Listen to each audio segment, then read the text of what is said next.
I'll get it. 79 West FIBBER McGEE speaking. Hi, Molly, it's Dennis. Oh? It's Dennis Daly. I would have loved to have been on your show years ago, but the best I can do is kind of go back through history and play your shows this year. You understand how that works, don't you? Oh, sure, I realize how those things happen. Okay then, Molly, I better get this program put together. I'll talk to you later. Bye. Goodbye. Who'd you say it was, Molly? Anybody we know? Dennis, decent sort of a chap. Generous and a good neighbor. It was one of the longest-running and best-loved shows in the history of radio. Throughout the 1930s, then through the war years, and into the 50s, Jim and Marion Jordan, as FIBBER McGee and Molly, brought a little bit of mid-America into our living rooms every week. Their radio home at 79 Wistful Vista was visited by an array of zany characters and lovable guests. Their jokes and running gags, including Fibber's famous overpacked hall closet. Dennis Daly looks at the evolution of this historic radio series in a salute to FIBBER McGee and Molly. Hi and hello again, everybody. And during this series, we're looking at one of the most successful radio shows of all time. If you have never heard an episode of FIBBER McGee and Molly before, you have a real treat. For decades, the show made us laugh, brought us through World War II and much of the Depression, and on into the 50s and 60s. Now sit back and enjoy 2 episodes of FIBBER McGee and Molly. So here from FIBBER McGee and Company, that more than 1 year hiatus when Molly was not there, 2 really funny shows with Fibber and Zazu Pitts. The Johnson Wax Program.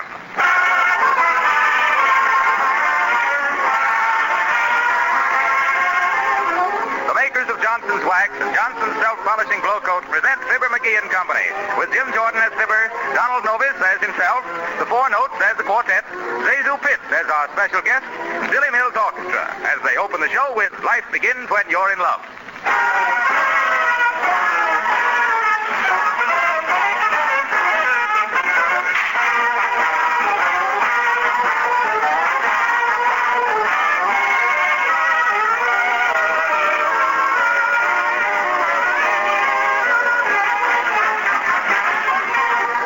Have an announcement of special interest to every housewife.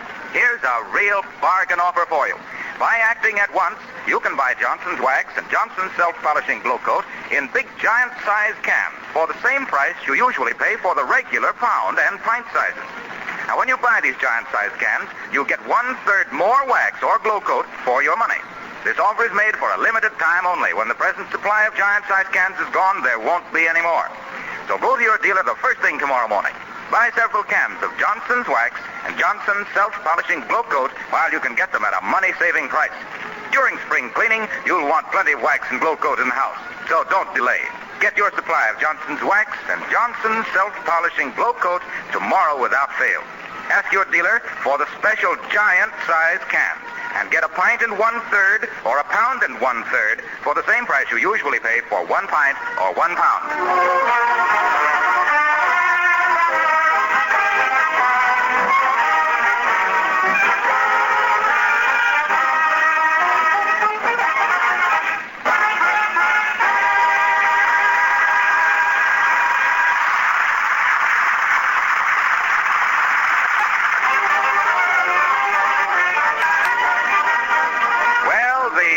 Equinox is here, and the air is full of clean-up, paint-up, dress-up, Easter parade enthusiasm.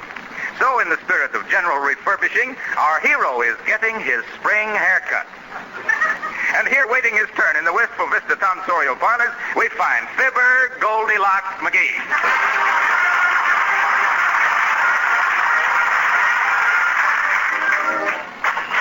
Thank you. You're next, sir. Okay, Bob. Give me a haircut.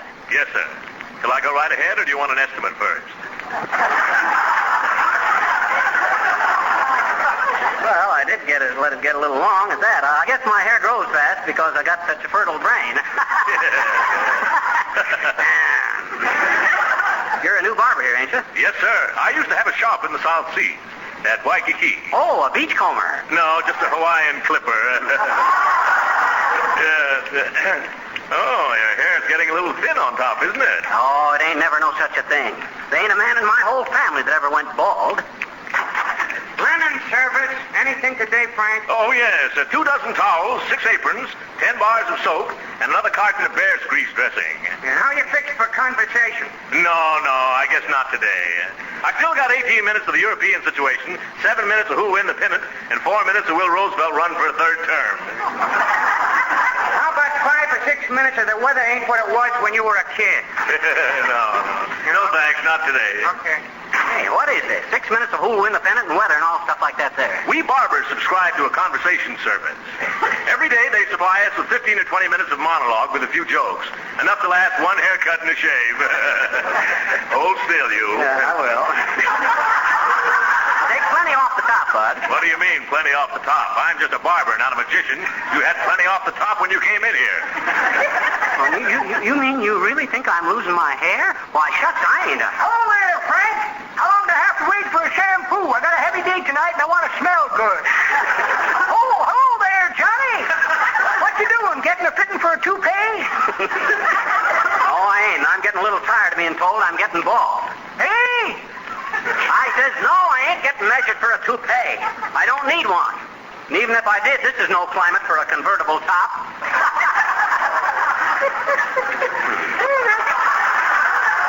That's pretty good, Johnny, but that ain't the way I heard it. The way I heard it, one feller says to the other feller, say, he says, I'm getting fed up on this war talk. I've heard nothing but Europe, Europe, Europe all through March. Well, says t'other feller, you're lucky you live over here. You don't have to hear 'em march, march, march all through Europe.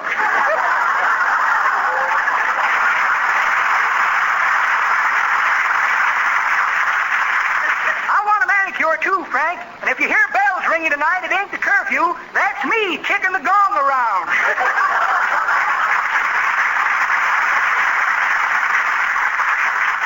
There, Bud, goes a gentleman of the old school. He's still a sophomore. Very good, very good. You about through with this haircut, Bud? Yes, sir, all through. Now, how's it look, sir? Hey, you took a little too much off in front there. Why, I didn't touch the front. There wasn't any hair there. What? You... Say, kidding aside, you really think I'm getting bald? Well, I wouldn't say you were getting bald exactly, but I bet your comb and brush lay there on the dresser and wonder how they can get on relief.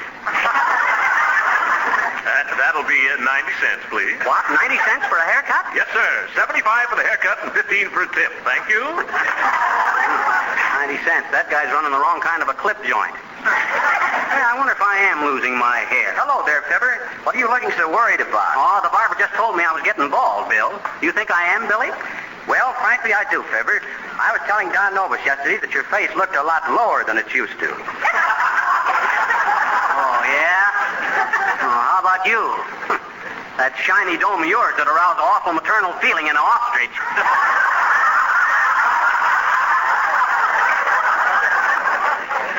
You really think my hair's getting thin, eh, Billy?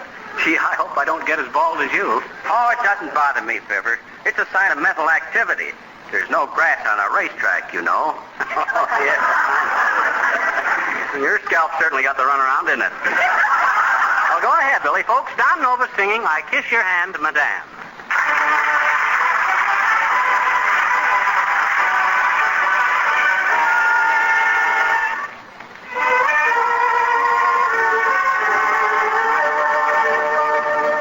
In dreams I kiss your hand, madame, your dainty fingertips. And while in slumberland, madame, I'm begging for your lips. I haven't any right, madame, to do the things I do. Just when I hold you tight, madame, you vanish with the night, madame. In dreams I kiss your hand, madame, and pray my dreams come true.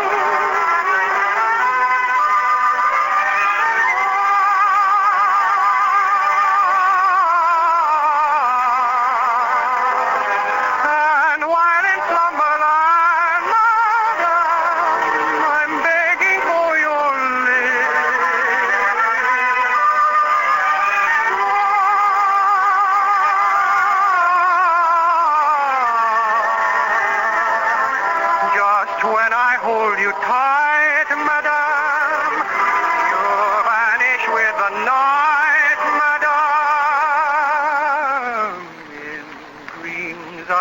kiss your hand, madam, and pray my dreams come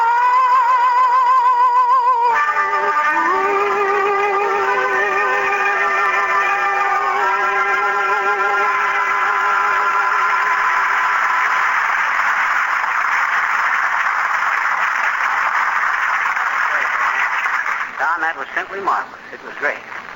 You must get tired of hearing me say that week after week. Must I? Well, no, you don't have to. By the way, Don, take a look at my hair. All right. You see anything to give you a shock? I certainly do. Uh-huh. You got a haircut.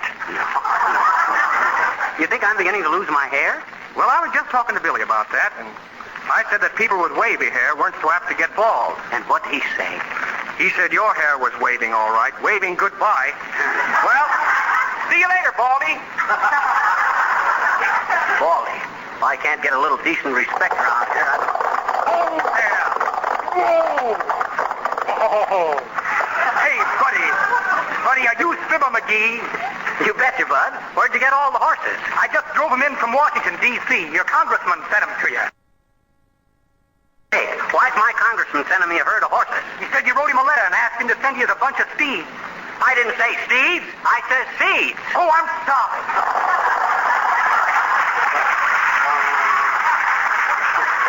Well, I'll give the congressman credit for trying anyway. Well, I guess I better go look up some scalp specialists. Oh, hi, Mrs. Uppington. Oh, my, how do you do, Mr. McGee? Oh, delightful spring weather, isn't it really? Oh, yes, yes. Do you know that I actually saw a robin this morning? No. Yes, a dear little robin redbosom. Little Robin Redbosom. Dear, dear. Oh, Mr. McGee, I'm afraid you lack all appreciation for the beautiful springtime, with the birds and the bees and the wildflowers. Oh, if I only knew the language of the flowers, so I could greet each tiny green bud high up in the trees. Why, I can do that, Uppy. Oh, how, Mr. McGee? Hi, Bud. Oh, Mr. McGee, must you be so cynical, really? Can't you be more poetic? No, I can't, Uppy. I just had bad news. I'm losing my hair. Oh, really? Yeah. Oh, my. Oh, yes, you are, aren't you? Yeah. You poor boy. Me too. What do you suppose it's called? Oh, worry, I guess. Well, what are you worried about? About losing my hair. I'll see you later, Uppy. I gotta look up a scalp specialist. Oh, well, try to be more cheerful, Miss McGee. Remember, it is spring. A spring, a spring, a spring, a spring, a dark. It makes me feel so good. Oh, yes, really. Is that what that is? You know, I should like to go out in the early morn and dance among the dewdrops like a dainty little fawn. Some fawn, eh, folks? Oh, I know. You think I'm just being a silly girl. Well, so nice to have seen you again, Mr. McGee. Goodbye.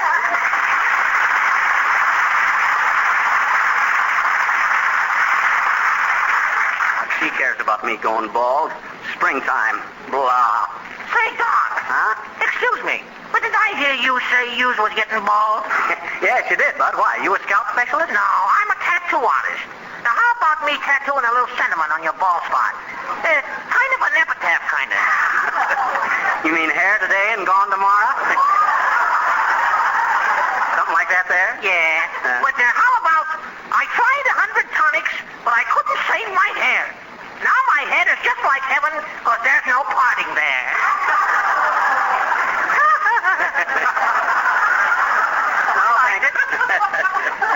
No, thanks, Bud. I guess not. I may look like a pinhead, but I don't want to be engraved. Okay, just an idea, that's all. Tonic might not be a bad idea at that. Wonder what's a good remedy. Oh, hi, Harpo. Hello there, Fibber. Say, you're getting bald, aren't you?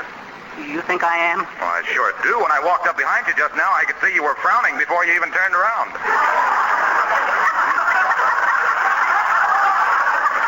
So, hey, how do you keep your hair so healthy looking, Harpo? Well, I guess I owe it all to my mother. When I was a little boy, she used to spend whole mornings and afternoons just brushing my hair. Brush, brush, brush, right down to the roots. Oh, just working her fingers to the bone, eh? How'd she ever have time to do her housework? Grab it, Harpo. Why, she She has plenty of time for her housework because she used Johnson's self-polishing glow coat. The no-rubbing, no-buffing polish for floors and linoleum that shines as it dries. Ain't he wonderful, folks? So you owe it all to your mother, eh, Harpo? Yes, I do, Fibber. I remember I used to say to her, "Say, Mommy." Hey, wait a minute. Take that lollipop out of your mouth. Well, I'd say, "Say, Mommy, why don't you ever talk about how tired you are? Don't you have rough, scrubby hands like the other little boys' mamas?" Shrewd little tyke, wasn't it? And then Mommy would take me on her knee and tell me all about how easy and quick it is to use glow coat. And that's how she always had time to brush my hair. Oh, we were great pals. Well, a mother's best friend is her boy, they tell me. Have you told her she better rush out and grab off some of them money-saving special giant-sized cans before they're all gone? No, don't worry. She knows all about that. She also knows that you get a pint and a third for the price of a pint. Well, I gotta be going, Fibber. And say, try not to worry too much about that baldness. We all knew it would happen. Yes, I know. Huh? You did? Why, sure. Everybody said you were bound to come out on top. Well, so long, pal. Very helpful. Oh, here's a scalp specialist right here. Dr. Harry Storer. Oh, I'll try him. Hi, sis. Can I see the doctor? Dear me. I don't know why not, mister. He's 5'11".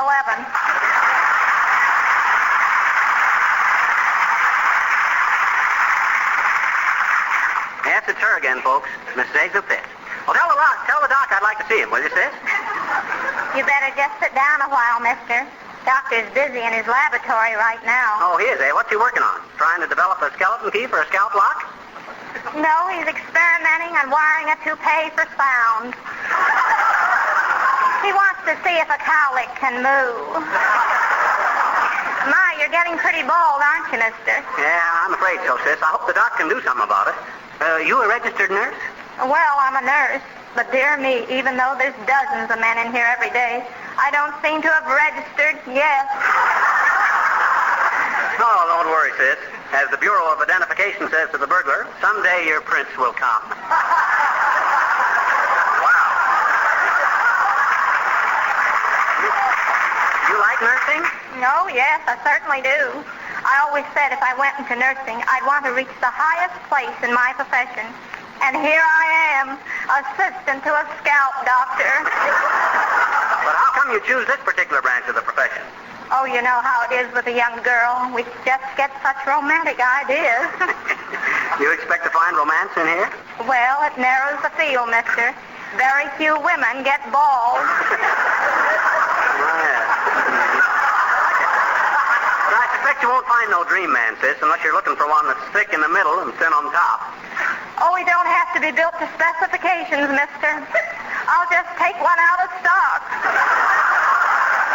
Well, just the same, the guys you're liable to meet in this office will no doubt be middle-aged, fat, and gray-haired. Yes, I know. But any man who gets to middle age and is still fat is probably pretty prosperous. And if he has gray hair, it would probably cause the worry. And there's only two things men worry about, women and money. And if he has any money and still wants to worry about a woman, well, I guess I know my duty, mister. Well, you seem to have the situation well. Hello, doctor. Here's Mr. McGee to see you. Oh, yes, that's fine. Did you take his history, nurse? No, but I gave him quite a bit of mine. By the way, nurse, I'm a little puzzled about that Frangle case. Can't quite diagnose it. He says he wakes up in the morning with dimples all over his scalp. Oh, I can diagnose that, Doc. Tell him to quit using the outdoor sleeping porch during the woodpecker season.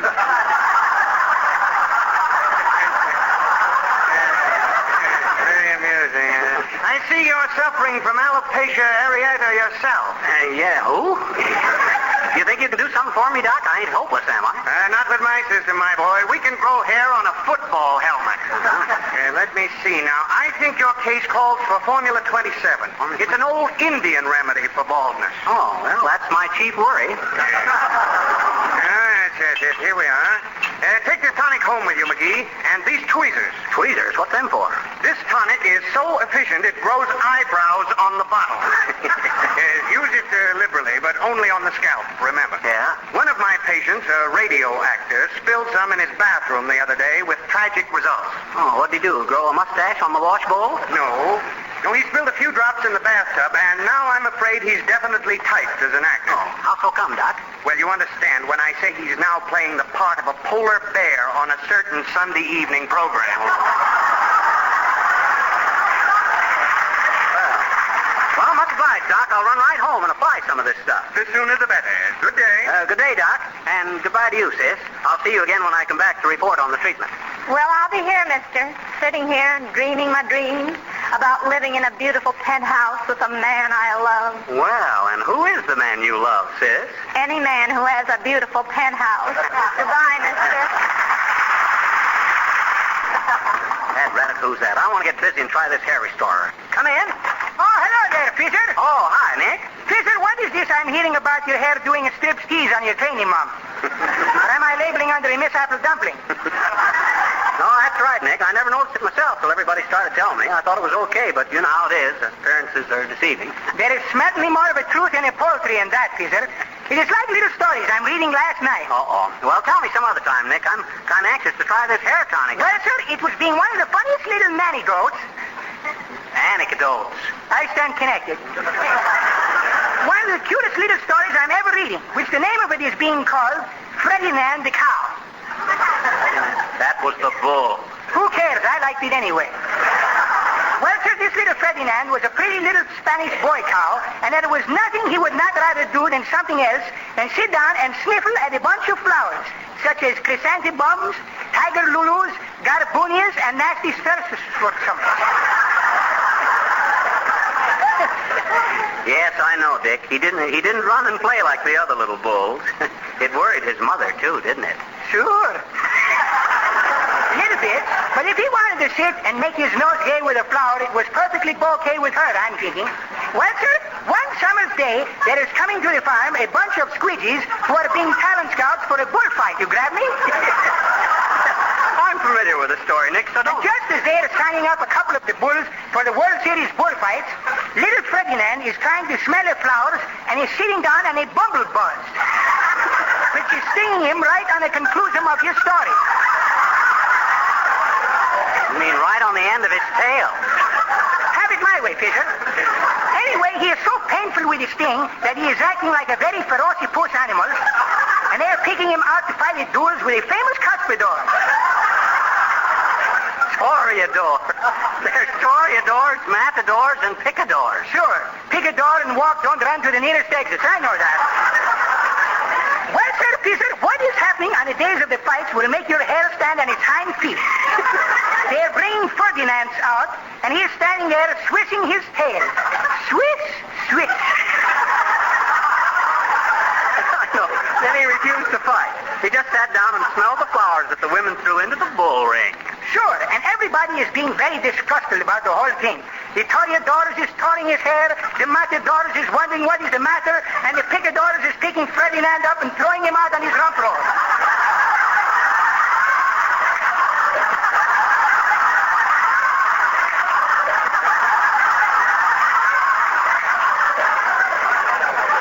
But Ferdinand don't care. He is very happy at going home again where he can have his smell time swelling the flowers again. And the moral to the story is being, don't beef if somebody is giving you a bum steer. Well, so long, Peter.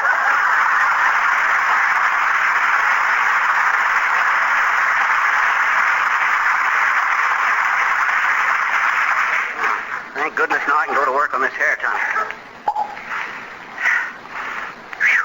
Certainly smells terrible. Maybe the theory is to smoke them hidden hairs out into the open. Well, here she goes. Wow. That's strong. Gee, I can feel it working all right. One more dose now. Now then. Now for a look in the mirror. Oh. Well, well, can you imagine? Why, that's dirty. Well, what happened to it? Where'd it go? Give me that telephone. Hello, operator. Oh, is that you, Mert? I haven't got time to kid around today, Mert. Give me Doc Storer. Fine, Doctor. He ought to be. Oh, hello. Dr. Storer? Yes? Dr. Harry Storer? Yes? What is it, please? Well, this is FIBBER McGEE, remember? Oh, yes. Say, what kind of tonic was that you sold me anyway? Why? What happened? Why, I look like I've been scalped. Well, I told you it was an old Indian remedy. Oh, sure.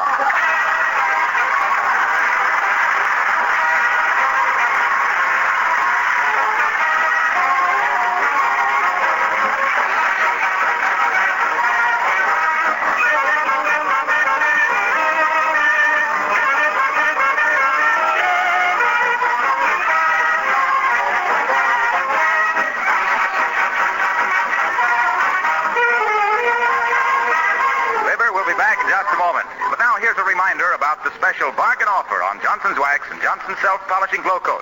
Remember, for a limited time only, you can get Johnson's Wax and Johnson Self-Polishing Glow Coat in big, giant-size cans, containing 1/3 more than the regular pound and pint sizes. You don't have to pay one extra penny for these big, giant-size cans. Thousands of women have already gone to their dealers to take advantage of this special sale.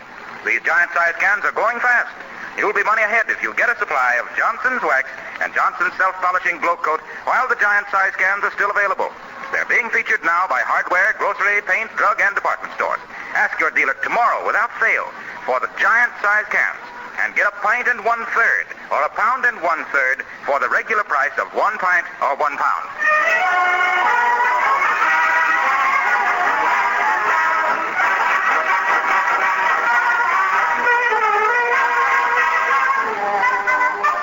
It was nice to have Zazu Pitts with us again, but as for that scalp, Doctor... Hello, Caesar. Can I have my present now? Your present? What present? You know, that little bottle there you're saying on it, to Nick. To Nick? Oh, that wasn't to Nick. That was tonic. Oh, for scream's sake, excuse me or to pieces. Okay. Good night, folks.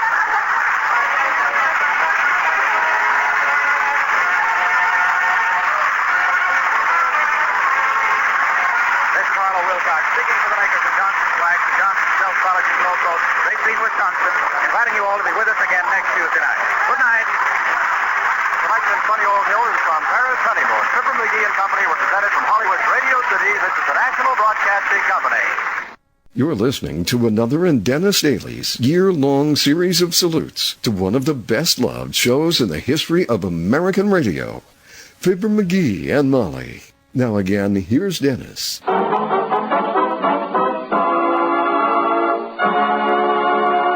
And during this cycle, we are going back to 1938, when Molly was ill, home with alcoholism, although the world thought she just was overworked. They brought in Zazu Pitts and stepped up the tempo. So here's another Fibber McGee without Molly and company. Johnson Wax Program.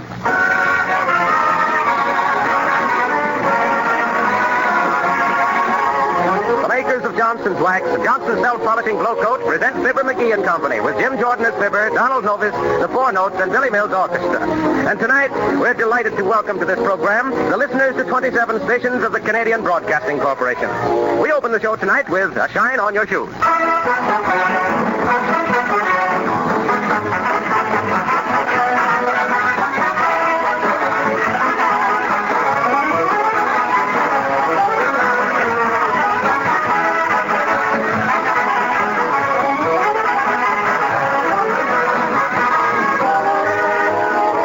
An announcement of real importance to any housewife. This is the week when millions of women are making their homes bright and attractive for Easter Day. If you're wise, you'll start with your floors. Give them new beauty with Johnson's Self-Polishing Glow Coat. You know, of course, how easy it is to apply Glow Coat. It takes only a few minutes to do a whole floor. You don't even have to soil your hands. No rubbing or buffing is necessary. Glow Coat dries in 20 minutes to a wonderful gleaming polish that everyone admires. Right now, there's a special sale on Johnson's Self-Polishing Glow Coat and Johnson's Wax. Ask your dealer for the giant-size cans that give you 1/3 more for your money. A pint and 1/3, or a pound and 1/3 for the regular price of 1 pint or 1 pound. It will pay you to go to the store tomorrow morning and get a supply of Johnson's Wax and Johnson's Self-Polishing Glow Coat in the money-saving giant-size cans.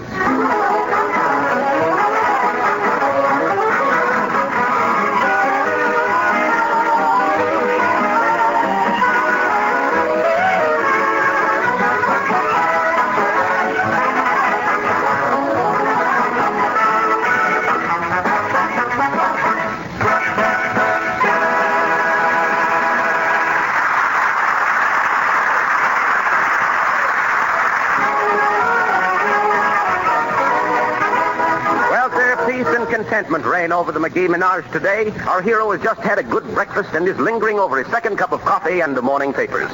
And here in the dining room at 79 Wistful Vista, we find Fibber, Japers, Crapers. Where'd you get those papers, McGee?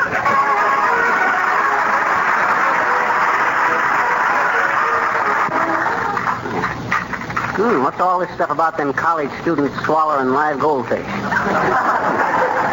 Bet they're just trying to wiggle out of examinations. Well, Maurice Chevalier, expected to make American comeback. Well, good for you, Maurice. You can do it, too, if you try hard and keep a stiff lower lip. Come in. Oh, hi, Harpo. Have a cup of coffee? Did you make it? Yep. No, thanks. Say, I see you've got the morning papers. Did you read about that collector of antique furniture who's in town, Junior P. Fotgill? No, what about him? Well, I was just thinking. He's in town buying up old furniture, and I thought you might make a little dough. Your furniture's pretty old, isn't it? Well, now, say it is at that. I wonder Hey, if look at that old sofa of yours in the living room, and that four-poster bed you have upstairs. Didn't you tell me that Napoleon once slept on that bed? Well, sure I did. That's what the dealer told me. Judging from the bumpy mattress that come with it, I'll bet Napoleon's horse slept on it, too. Say, I bet I can sell that guy some stuff at that. Well, I thought you'd be interested. Of course, I don't know if your stuff is antique. Oh, don't worry about that there, Harpo. By the time he gets here, it'll look antique. Sure you won't have a cup of coffee, Harpo? No, thanks. It smells too strong for me. Mm-hmm. How do you make coffee, anyway? Well, how does anybody make good coffee? I get a can of coffee, take the cover off, dump half the coffee out, and fill the can up with boiling water. Makes enough coffee for 8 or 10 days if you warm it up good.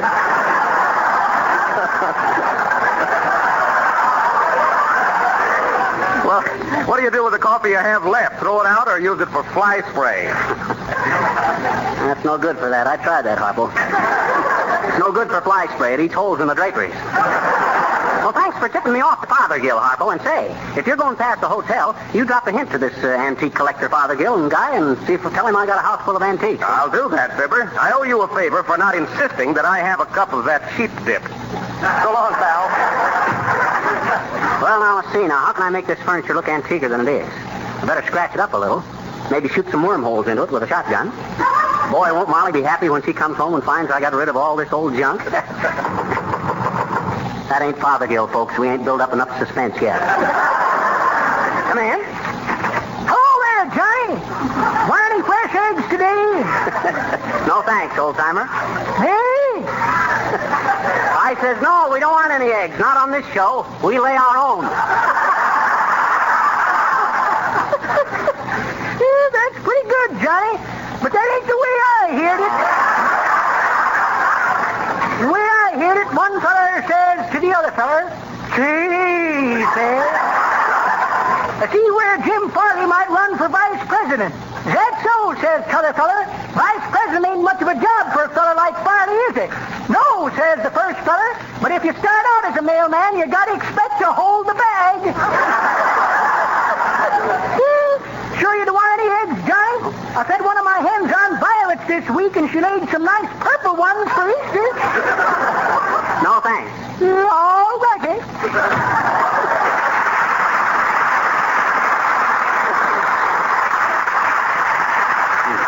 Laid purple eggs for Easter.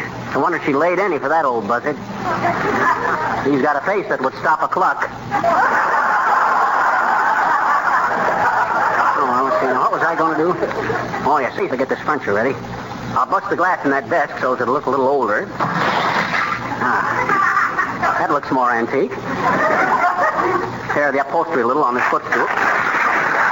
Yeah. Rip that right leg off this footstool. Oh, they cut down the old pine tree, and they hauled it away. Come in. Hello, Fibber. What are you doing? Oh, kicking the furniture around, Billy. There's an antique buyer in town, and I'm adding a few years to the life of all my stuff. It looks battered enough now. Are you familiar with antiques? Oh, yes, enough, anyway. For instance, you see that love seat there? That's a genuine, authentic antique, William. That's the very love seat where Paul Revere proposed to Cleopatra. Go on. Cleopatra was 1,000 years older than Paul Revere. Oh, well, what difference does it make if they really loved each other? There's a lot of romance in a piece of furniture like that there, Billy. Can't you just imagine a young lover sitting there on pins and needlepoint? Well, never mind that. How about hearing John Nova sing This Night? Well, that'll be swell, Billy. Let him go ahead while I load my shotgun. Your shotgun? Yeah, I got to shoot a few wormholes in this furniture. That's a trick I learned from my grandfather, William. He was an antique dealer. Poor old guy. What happened to him? Oh, he tried to saw the legs off his old secretary, and she swore out a warrant. This night. Take it, Don.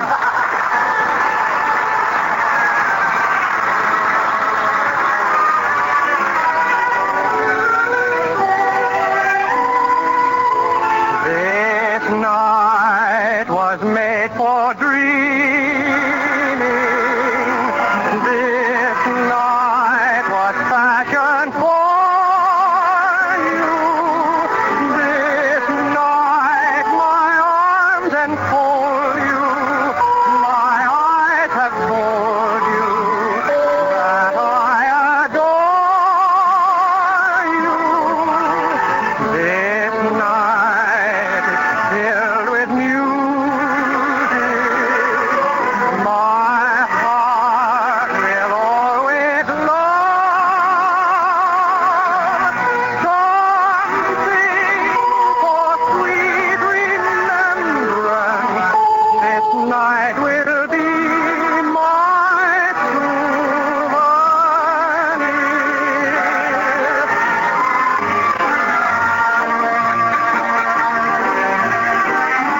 down, Don. You can sing this night for me any day. Well, thanks, Fibber. But please don't point that shotgun at me. Oh, don't worry about that shotgun. It ain't loaded. I was just going to show... Oh, gee, that was wonderful, Fibber. It was? You knocked out the front window. What could you do with a loaded gun? We all make mistakes. Most people don't make more than one with a shotgun. Oh, so you don't think I know anything about firearms, eh? I guess you didn't know I used to be a champion skeet shooter. No, did you? Well, sure I did. Well, I used to go out in the morning with my dog and gun and come back just loaded down with skeets. They was good eating, too. Little gamey, but good. You ever try a clay pigeon with wild rice? Now you're joshing me, no. Well, what were you going to use the shotgun for anyway? I'm going to shoot some wormholes in the furniture to make it look more antiquer. Sit down, Don, and watch me. No, thanks. I've been allergic to shotguns ever since I was a kid and stole watermelons. The farmers used to fire rock salt at us. Did you ever get hit? Yes, once. I thought so. They say the best way to tame a bird is to put salt on it. Oh, you going, Don? Yeah, I gotta go. See you later. Let's see now. I better start with the piano. I'll saw the top off that so it'll look like an old-fashioned melodeon. Oh, they cut down the old Steinway, which made it much harder to play. I'm going to have a fine bunch of antiques here very shortly. Now, if I can only get... Oh, what's that? Gee, that couldn't be Fothergill. He wouldn't be riding up on a horse. Or maybe he expects to jockey me on the price. Come in. Well, for goodness sakes, a Royal Canadian Mounted Policeman. What you want, tall, dark, and handsome? Are you Fibber McGee, sir? Yes, I am, Bud. But what's he got? Well, I'm Sergeant Wilcox, sir, of the Mounted. Oh. Just rode down to welcome you to the Canadian network tonight. Oh, thanks. Hands across the border and all that sort of thing, you know? Well, thanks, Sergeant. It's nice to know there's two countries who can reach their hands across the border without shaking their fists at each other.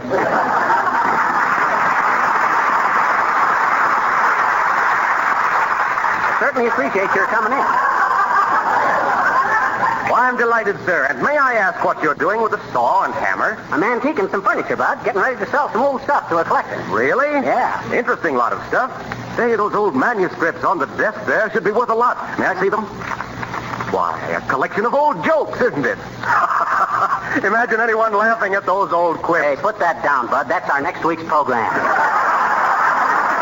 Oh, I'm sorry, sir. You familiar with our show up there, Sergeant? Oh, yes. Splendid product you have, too, old man. Okay. Though it makes hard work for us policemen. Well, how can that be? Johnson's wax makes work a lot easier. No, not for us.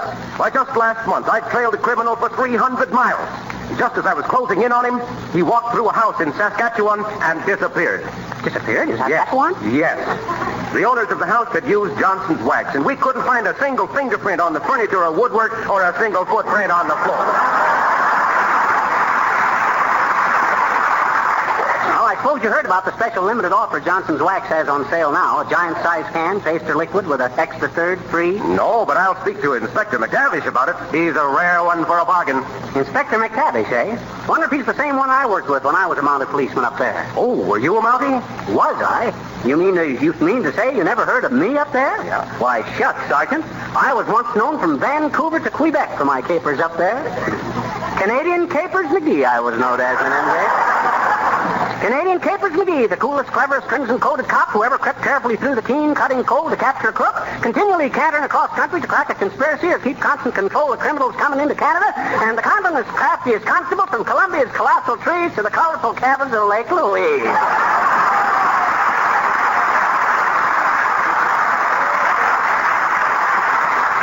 Yes, sir, and the way I used to run out of the barracks and leap onto the back of my horse for my dead run was something to see.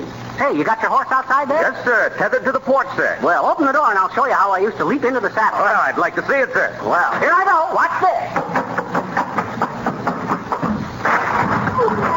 Oh, good heavens. What happened, sir? Oh, what do you mean, what happened? There ain't no horse out there. Oh, no, sir, not out there. I tied the animal to the back porch. Oh, dear. Sorry you misunderstood. Ooh. Well, I must be going now, sir. Welcome to Canada, old man. Oh. Cheerio. Oh, boy, oh, boy. First time I ever been saddle sore without even being on a horse. Well, I better get busy before old Fothergill comes to look at my antique. Oh, they cut down the old pine tree and they hauled it away to the mills. Hey, this this stuff is beginning to look like something. Maybe I better check up and see if old Fothergill is really coming over here before I batter up any more of this stuff. Call him up. Hello, operator. Give me the commercial house. I want to... Oh, is that you, Mert? Hi, Mert. Fibber McGee. How's everything, Mert? Say, I seen your brother on the street this morning. Yeah, he sure looked proud in that new sweater of his with the big HC on it. Where's he going to school, Mert? Harvard College? Huh? Oh, House of Correction. Say, give me the commercial house, will you, Mert? Thanks. Oh, they chopped down the old pine tree and hauled it away. Hello? Commercial house? Let me talk to Mr. Junius P. Fothergill, will you? He's gone out where? To see a man named McGee. Uh-oh. Well, never mind. Oh, boy, he's on his way. Hot dog. Come in, Fothergill. Oh, how do you do, Mr. McGee? Hi, Effie. I mistook you for an antique collector. A guy named Junius P. Fothergill. I expect him over here any minute. Oh, really? Well, now, that's exactly what I wanted to see you about, Mr. McGee. You see, I'm selling him a few pieces of my own collection.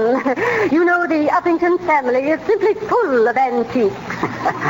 Uppy, you just issued an engraved invitation to a wise crack there, but I ain't got the heart. Did you come over here to tell me about Fothergill? Oh, no, Miss McGee. You remember that footstool you borrowed from me last week? The footstool?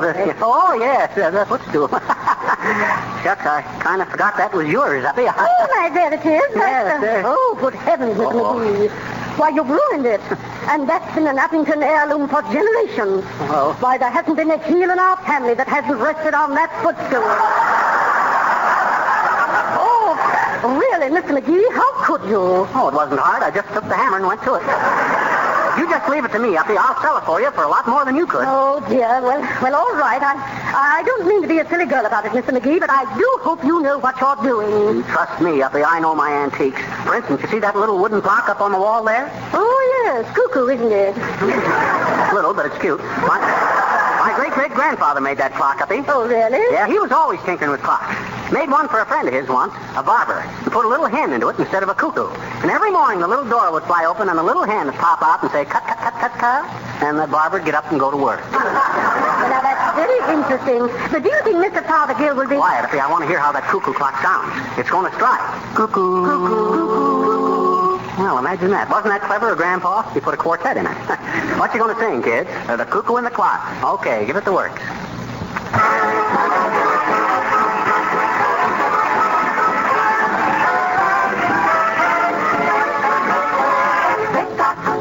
Parlor was the only sound. Tick-tock on the mantel, nothing else around. Boy and girl were close as they could see. Never dreamt that they had company. There they were, he was baby talking her, and the cuckoo and the clock went cuckoo. Every 15 minutes he crew. Cuckoo, cuckoo, cuckoo. Gee, a bell, let the fella to the gal. The cuckoo and the clock went cuckoo. I believe they're starting to woo. Know that everything they said was overheard. They didn't hear that little birdie giving him the bird. So he said with a sigh, who's your little cuckoo pie? The cuckoo and the clock went cuckoo. So I'm just a little cuckoo. I'm not as cuckoo as you. Then he closed the door and went through. The birdie cuckoo. The birdie cuckoo.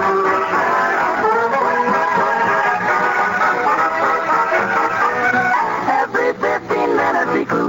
Cuckoo.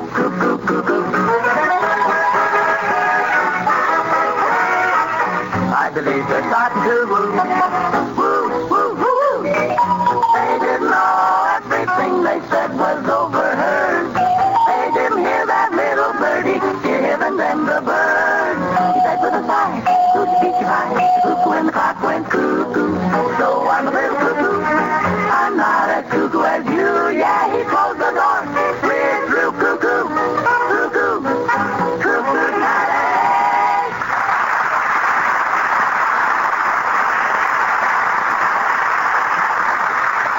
Well, that was great, Four Notes. Remind me to give you a little extra bird feed this week. Well, I guess I better get back to work. Oh, I cut down the coffee table to make it as old as I was able. Oh, I cut the... Oh, better hide these tools. Come in. Oh, hello there, Fizzer.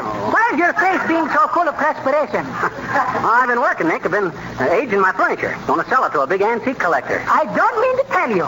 Yeah, I've been kind of doctoring it up so it'll look older. Well, for scrim's sake, would you be guilty of deceiving an appearance for the sakes of making a profit, Spitzer? Why, certainly, wouldn't you? Sure, every time. Incidentally, Nick, have you got any antiques? Any period furniture? Period furniture? Oh, sure. We're having a little stuffed over Sioux City that is... A little what? A little stuffed over Sioux City. Stuffed over Sioux City?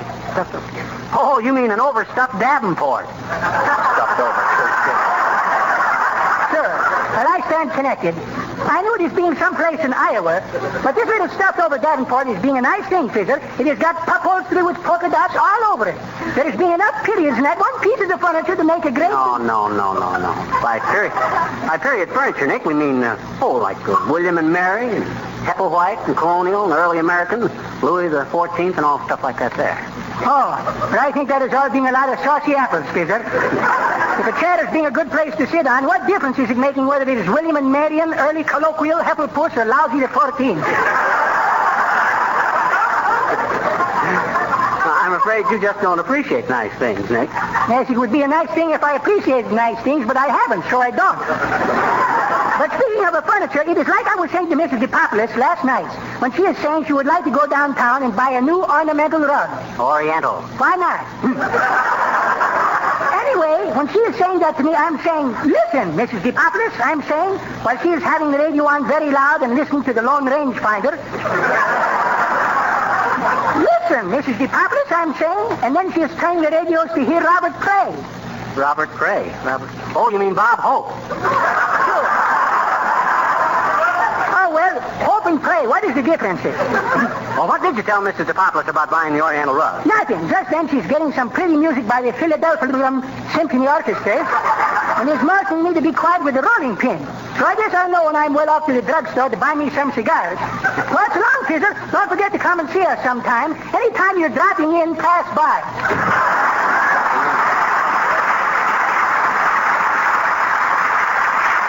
Well, I guess I'm just about all set for old Fothergill. I'll take one more whack at that easy chair. Uh-oh, I bet that's him. Come in.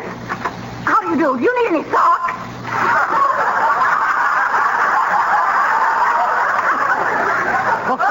Not now, sis. The show's nearly over. We could have used some in the first 20 minutes. You don't understand. I represent the Wilkie Silky Socky Corporation, and I'm taking orders for our new spring line. May I show you some samples? No, thanks, sis. I go barefoot starting 1st of May. Well, don't stub your toe, Junior. Fresh gal. Wilkie Silky Socky Corporation. I should have told her I represented the John C. Wancy Waxy Company. Oh, I better get these spinners picked up before Fothergill gets here. I'll have to take up a collection to buy our sound effect man some new knuckles. Come in. Good day, sir. Mr. McGee, I believe. You betcha, Bud. You the gentleman who wanted to look at the furniture? Yes, I am. How did you know? Oh, I've been expecting you. Have a cigar? Thank you. I have one. You got two? Thanks. They tell me you have a very valuable collection of antiques here, Mr. McGee. Oh, I have. Very valuable. What would you estimate its value, Mr. McGee? Oh, I don't know, Bud. Aside from the sentimental value, I'd say it was worth at least, well, in the neighborhood of, roughly speaking, about, well, at a guess, somewhere near... Well, what would you say? Well, I'd much rather you put your own price on it, McGee. You would? Oh, that's swell. Well, now you take that desk there. I'd say about $3,000 for that one piece. $3,000? Is that all? Is it? Well, that's without the drawers, of course. With the drawers, I'd say $5,000. Now, how about that footstool, Bud? That's interesting, ain't it? Oh, yes, it certainly is very interesting. Fairly modern, isn't it? Oh, no, that's a genuine Uppington. I know the Uppington family personally. Remember the old furniture designers, Uppington, Downworthy, and Roundweather? Their trademark was up, down, and around. That footstool is worth at least $2,000, Bud. Is that so? Well, that seems like a fair price. It does? Well, what do you think of the rest of the stuff, Bud? Well, frankly, I don't know when I've seen such a motley collection of furniture. I guess you know your stuff, Bud. There ain't a piece in the lot that ain't a genuine motley.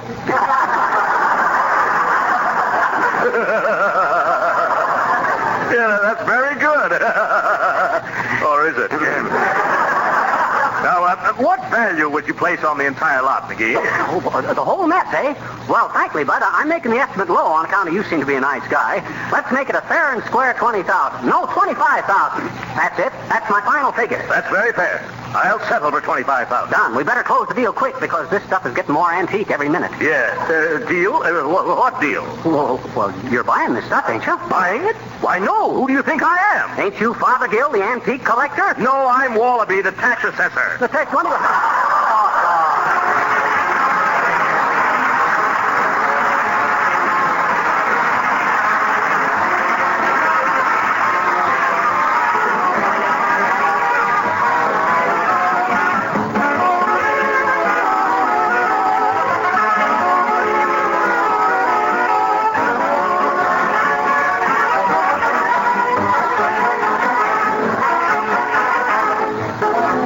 We'll be back in just a moment.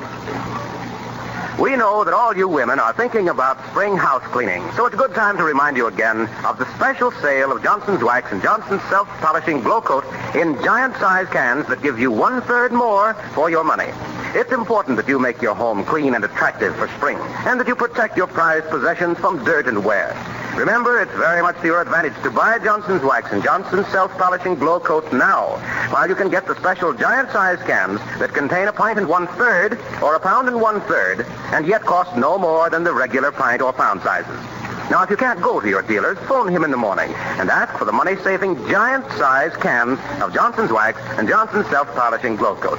When the present supply of these giant cans is exhausted, there won't be any more, and we don't want you to be disappointed.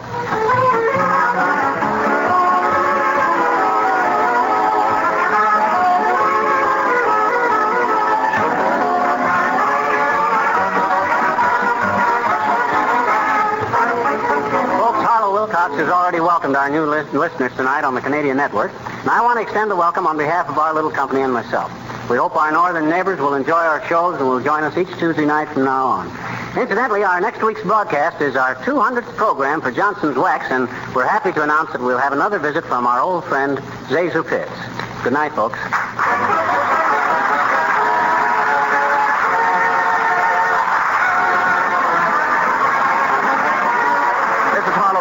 Speaking for the makers of Johnson's Wax and Johnson's Self-Polishing Glow Coat, Racine, Wisconsin, inviting you all to be with us again next Tuesday night. Good night. This is the National Broadcasting Company. Just about everybody in those shows except the kitchen sink and, of course, good old reliable Harlow Wilcox, who was there when the series first started in 1935. Without Molly, Fibber McGee and Company. Next time around, Dennis will continue his look at what some say was the best series in the history of old-time radio. Fibber McGee and Molly, right here. Good night. Good night, all.